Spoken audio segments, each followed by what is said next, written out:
In today's video, I'm going to teach you how to move your Figma draft files into a team project. If you've ever started a design inside Figma drafts and later realized you need to share it with your team or keep things better organized, this video is for you. By following along, you'll learn how to stay organized and make collaboration with your teammates much easier. By the end, you'll know exactly how to manage your Figma workspace like a pro. Let's get started. First up, go ahead and log into your Figma account. Once you're in, head over to the Drafts section. Now, drafts are like your personal sandbox. This is where new files begin their journey and where you can experiment privately before sharing anything. Take a moment to find the file you want to move, whether it's a homepage design, a new logo concept, or anything else that you've been working on.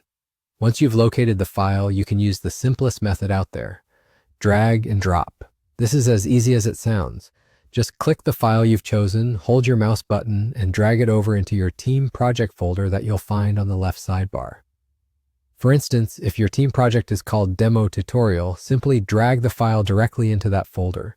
As soon as you do this, your teammates will have instant access. This move can save you from what can otherwise turn into an endless back and forth of messages asking for updates or file access.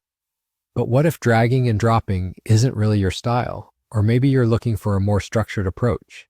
Don't worry, there's another way to get this done. What you'll want to do is right-click on the file in your drafts. From there, a menu will pop up and you'll select the option labeled Move File to. A list of your team projects will appear. All you have to do is choose the team project you want, and Figma will take care of the rest by moving the file there automatically.